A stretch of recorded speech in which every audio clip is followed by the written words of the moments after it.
Dad's 60th birthday party was being held at the Sterling Club, the kind of place where memberships cost more than most people's annual salaries. My brother Blake had insisted on hosting it there. Nothing but the best for Theodore Hastings, founder and CEO of Hastings Manufacturing. I arrived exactly on time, wearing a simple navy dress that Blake would probably call boring, and Mom would politely suggest I dress up more. But I'd learned years ago that nothing I wore would ever be right in their eyes, so I stopped trying. The ballroom was already full of Dad's business associates, country club friends, and extended family. Blake stood near the bar, holding court with his fraternity brothers and Dad's executive team. He was in his element, loud, confident, already slightly drunk at 6 p.m. Mom spotted me first. "Oh, Vanessa. You came." "Of course I came. It's Dad's birthday." She gave me that familiar tight-lipped smile. "Well, you've been so busy with your little consulting work. We weren't sure you'd make time." My little consulting work was a thriving business analytics firm with 15 employees and seven-figure revenues, but I'd stopped correcting her years ago. "Where should I put this?" I held up the gift I'd brought, a first edition of Dad's favorite business book that I'd tracked down after 3 months of searching. "Oh, just put it on the table with the others." She was already looking past me, waving at someone more important. I set the carefully wrapped book among the pile of expensive golf clubs, designer watches, and premium whiskey bottles. My gift looked modest by comparison, but Dad would understand. At least, the father I'd known growing up would have. I wasn't sure about the man he'd become. "Vanessa." Blake's voice boomed across the room. "Look who decided to show up. Must have been a slow day at the office." His friends laughed. I smiled politely and headed toward the buffet table, helping myself to food while trying to be invisible. It was a skill I'd perfected over the years. Blake followed me because of course he did. You could have at least tried to look festive. This is a celebration." "I'm celebrating," I said calmly. Quietly. "That's your problem, Ness. Everything's always quiet with you. No ambition, no drive. Dad built an empire and you're content running a little spreadsheet business." I took a bite of salmon and said nothing. Engaging with Blake when he was drinking never ended well. "But hey," he continued, draping an arm around my shoulders in a way that looked affectionate but felt possessive, "at least you'll be taken care of. Family's family, right? Even if you didn't earn it." I stepped away from his arm. "Excuse me." I found a quiet corner and ate my dinner, watching the party unfold. Dad was in his element too, glad-handing and networking even at his own birthday party. Mom floated between groups, playing the perfect hostess. Blake grew louder with each drink.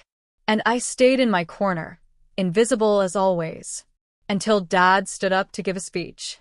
"Thank you all for coming," he said, his voice carrying across the ballroom. 60 years old.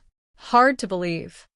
Feels like just yesterday, I was starting Hastings Manufacturing in a rented garage with nothing but a drill press and a dream. Applause. Dad smiled, basking in it. "I've been blessed in business and in life.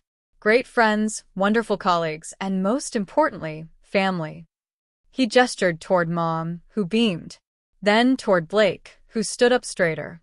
"My son Blake, who's been working alongside me for the past 8 years. Learning the business inside and out." More applause. Blake actually took a small bow. Dad's eyes found me in my corner. "And my daughter Vanessa, who's always been, well, she's here tonight and that means a lot." Polite, scattered applause. I nodded slightly, used to being the afterthought. "I'm not getting any younger," Dad continued. "And I've been thinking a lot about legacy, about succession, about what happens to Hastings Manufacturing when I'm gone." The room went silent. This was what everyone had been waiting for. "I haven't made any final decisions yet," Dad said, and I saw Blake's face fall slightly. "But I want you all to know that the company is in good hands. The next generation of Hastings leadership is ready." He raised his glass. "To family, to business, and to the future." "To the future," everyone echoed. As the party continued, I noticed Blake pulling Dad aside, their heads close together in intense conversation. I couldn't hear what they were saying, but Blake's body language was urgent, almost pleading. Dad patted his shoulder and nodded. Blake's face broke into a huge grin. 20 minutes later, Blake was back with his friends at the bar, and I was close enough to hear their conversation while pretending to examine the dessert table.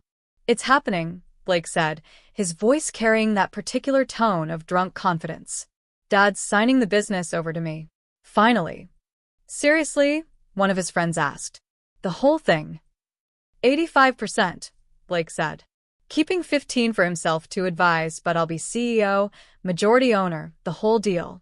We're meeting with the lawyers next week to draw up the papers." "What about your sister?" Blake snorted. "What about her? She walked away from the family business years ago to play with spreadsheets. Dad's giving her some token payout, but the company goes to me. As it should. I've earned this. I've put in the work." "She doesn't deserve it anyway," another friend chimed in. "No offense, but she's barely even here half the time." "Exactly," Blake agreed. "Dad built this company for someone who'd appreciate it, who'd carry on the legacy.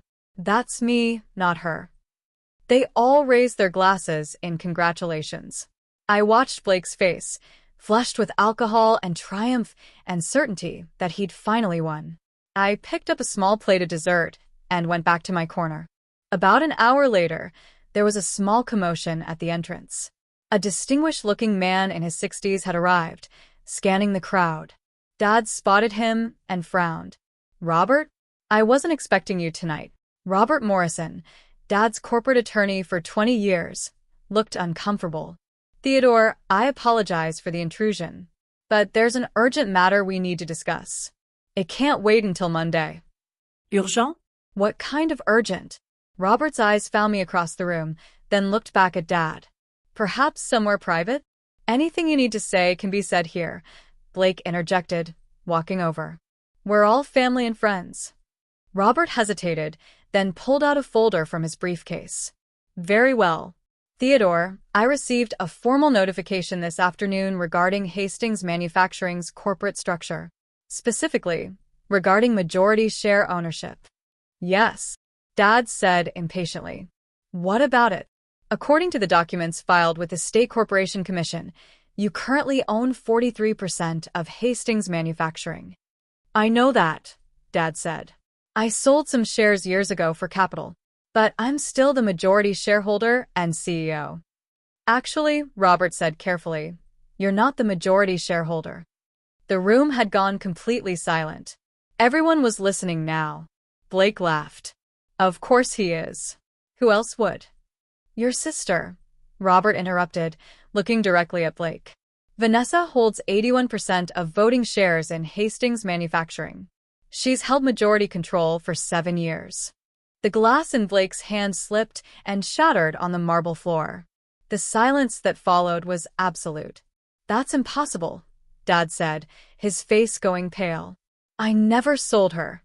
"You didn't," Robert agreed. "Harold Hastings did." "Grandpa," Blake stammered. "Grandpa's been dead for 9 years. 8 years and 7 months, I said quietly, speaking for the first time. "He died 2 weeks after I graduated from business school." All eyes turned to me. Robert nodded. "Harold Hastings owned 51% of the company as founder. When he passed, according to his will and trust documents, those shares were transferred to his granddaughter, Vanessa Marie Hastings." "Why wasn't I told about this?" Dad demanded. "You were told," Robert said gently. "I personally delivered the notification to you 8 years ago. You were not in a good place at the time. Your father's death hit you hard. You said you'd deal with it later and never followed up." I watched Dad's face as memory struggled through denial. His father had died suddenly, a heart attack at 72. Dad had been devastated, barely functional for months. "I don't remember," Dad started. "I have the signed receipt," Robert said, pulling out another document. "And copies of the stock transfer certificates. And the updated corporate bylaws. And the annual proxy votes that Vanessa has been submitting for the past 7 years, all properly documented and filed." Blake turned to me, his face twisted with confusion and rage. "You've owned the company for 7 years?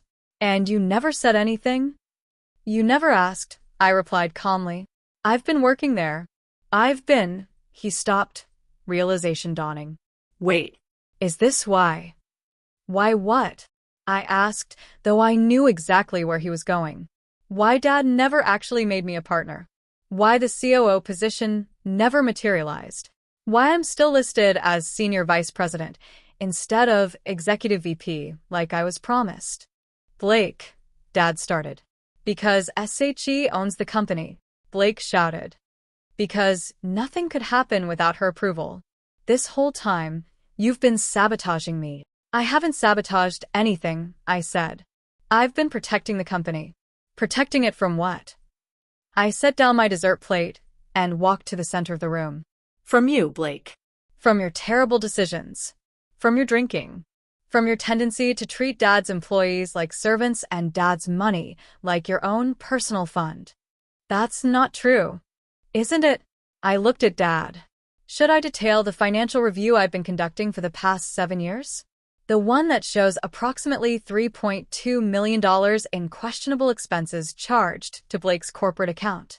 Dad's face went from pale to gray. Vanessa, Mom said sharply, this is not the time or place. Mom, when would be the time? When Blake bankrupts the company.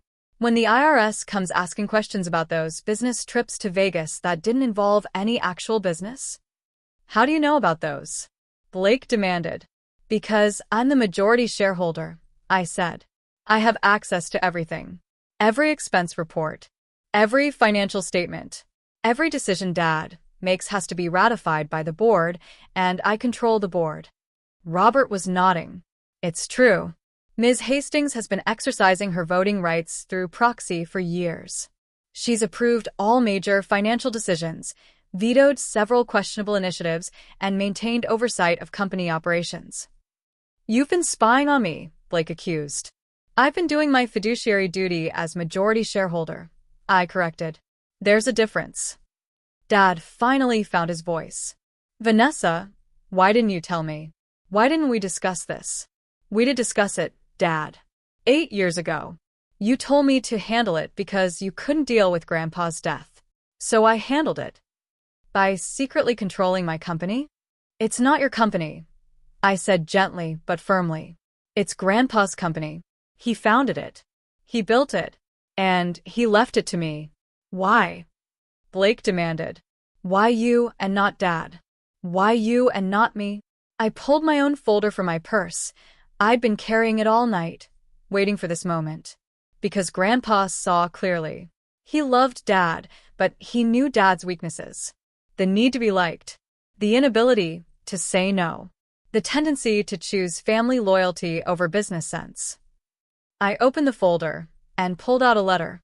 This is from Grandpa, written to me 2 weeks before he died. He knew his heart was failing. He knew he needed to make arrangements. Read it, Dad said quietly. I cleared my throat and began. Dear Vanessa, by the time you read this, I'll be gone. I hope your father gave you this letter personally, but knowing Theodore, he probably couldn't bring himself to do it. That's okay. It's who he is. I'm leaving you controlling interest in Hastings Manufacturing. Not because I love you more than your father or your brother, but because I trust you more. Theodore is a good man, but he's weak where Blake is concerned. He sees his son through the eyes of hope rather than reality. Blake is charming, confident, and utterly unfit to run this company. You, on the other hand, have something your brother lacks: integrity. You also have what your father lacks: the ability to make hard decisions. I know this will cause family problems. I know Theodore will be hurt. I know Blake will be furious. But sometimes love means protecting people from themselves. The company needs someone who'll put its interests first, who'll protect our employees, who'll maintain the standards I built over 40 years. That's you, Vanessa. It's always been you. I'm sorry to put this burden on you, but I trust you to carry it well. Love always, Grandpa Harold. The silence in the room was deafening. I folded the letter carefully and put it back in the folder. So that's it. Blake's voice was shaking. 8 years of my life, working for a company I thought I'd inherit, and it was all a lie. It wasn't a lie, I said. You do important work at Hastings. You're good at client relations, at sales, at being the public face. But Blake, you're not CEO material. You know it. I know it. Grandpa knew it. That's not your decision to make. Actually, it is. I'm the majority shareholder, which means I decide who runs the company. Dad spoke up, his voice heavy. And what have you decided? That Dad stays as CEO, I said. With some conditions. Conditions? I pulled out another document. I had Robert draw these up last month. Dad, you're good at running operations. You know the manufacturing side better than anyone. But the financial oversight needs to change. I handed him the document. Effective immediately, all expenses over $10,000 require board approval. All executive compensation changes require shareholder vote. And Blake's corporate credit card limit is reduced to $5,000 monthly. Blake's face was purple. You can't do this. I can, and I am. You've spent $180,000 this year alone on business expenses that have nothing to do with business. That ends now. Dad. Blake turned to our father desperately. Are you going to let her do this? Dad was reading the document, his hands shaking slightly. These terms are reasonable. Very reasonable, actually. More generous than I'd be if our positions were reversed. What? Blake looked betrayed. Son, she's right. About the expenses. About the oversight. I've been letting things slide because... He trailed off, looking at me with something like shame.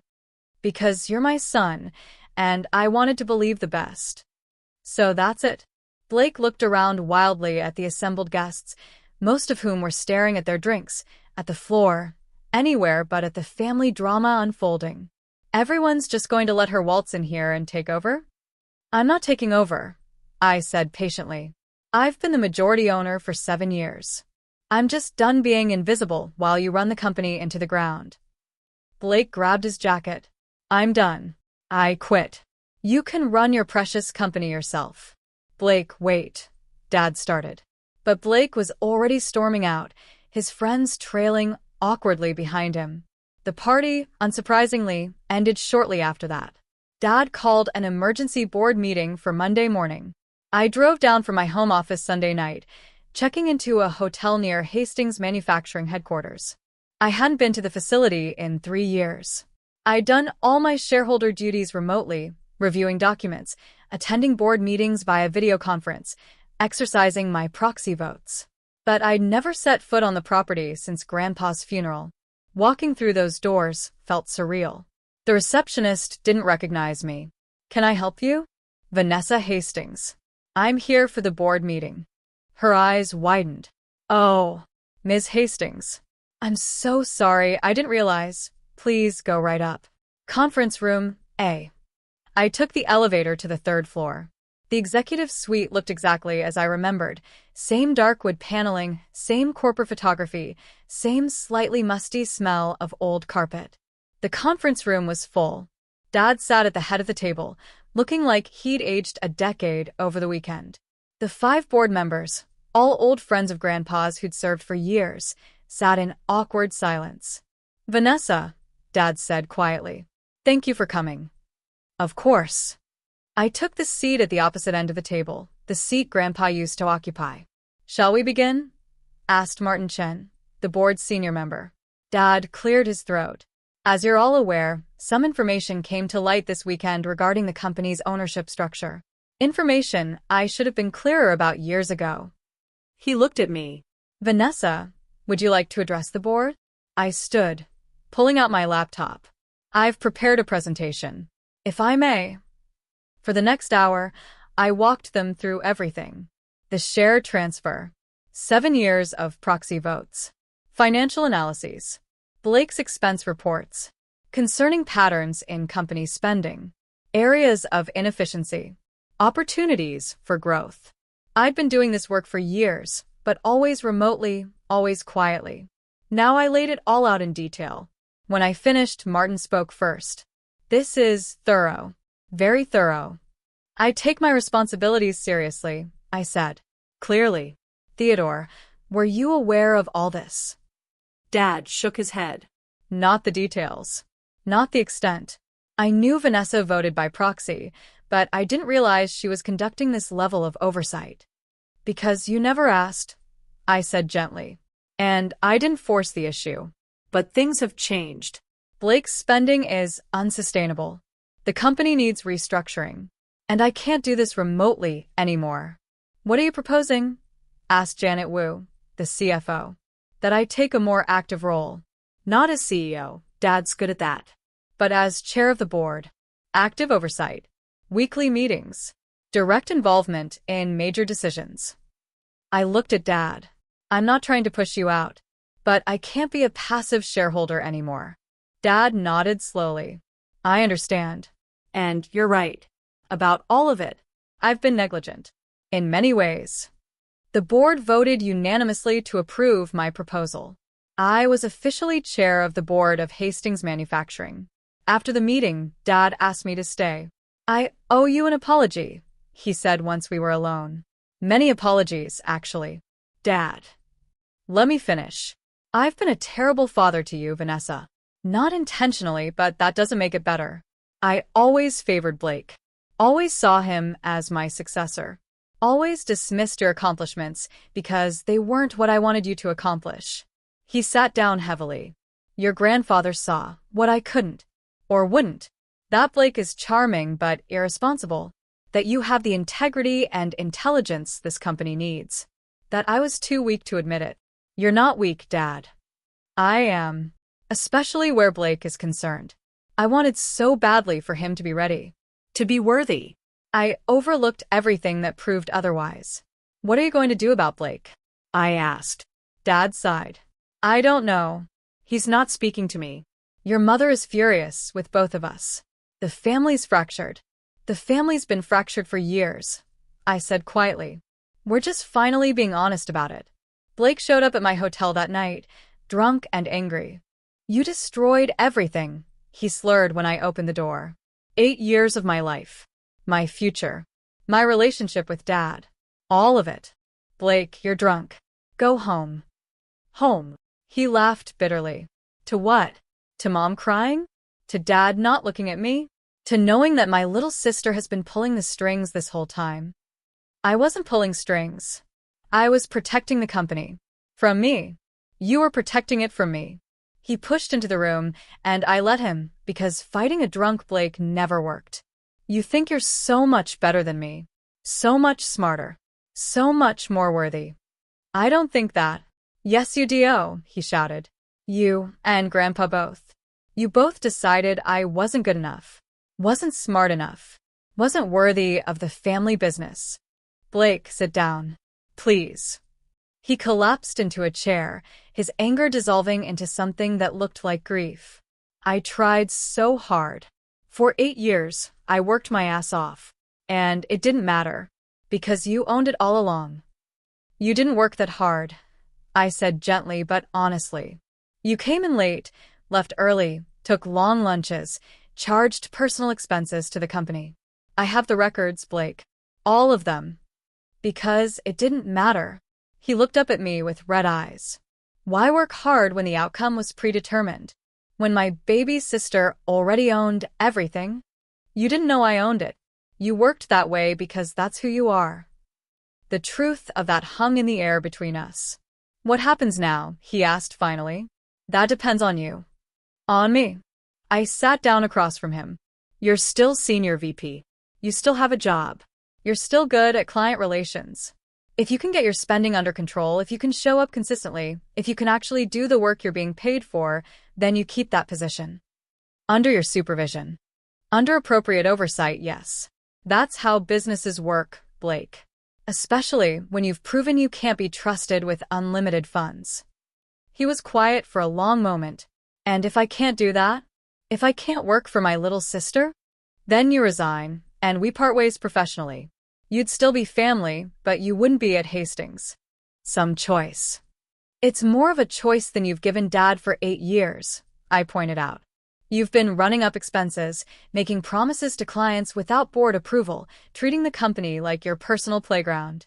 At least I'm giving you an option to fix it. He stood up, swaying slightly. I need to think. Take your time. But Blake. He paused at the door. Get help.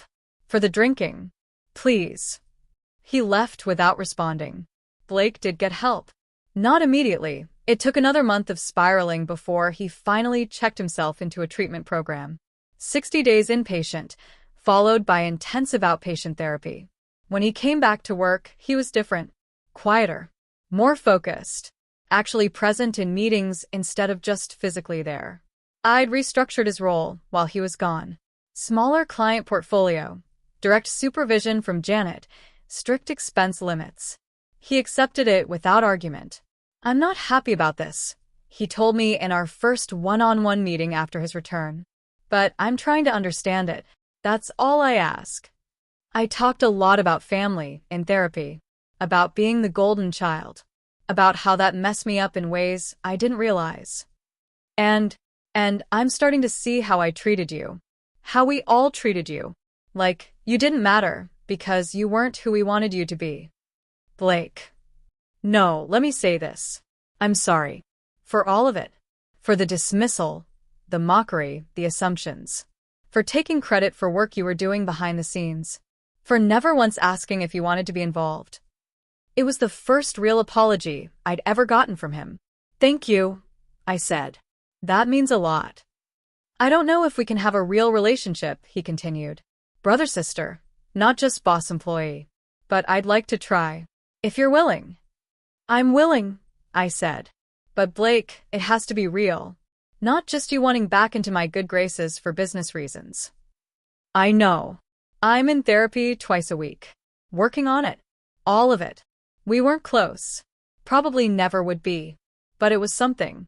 With active oversight, Hastings Manufacturing transformed. I brought in consultants to streamline operations. Updated technology systems. Improved employee benefits.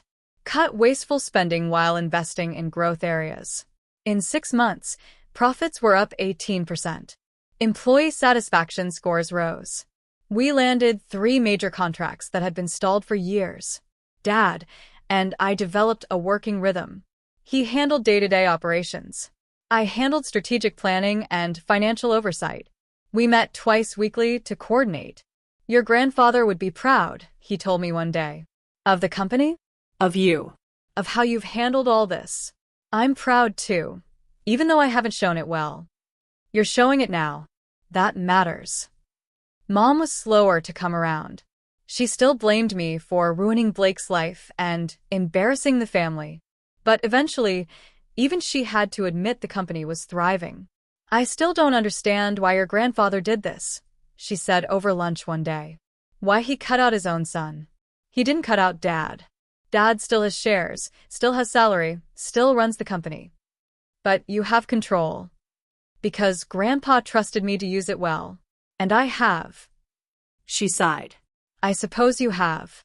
But it's changed everything." "Everything was already changed, Mom. We were just pretending otherwise."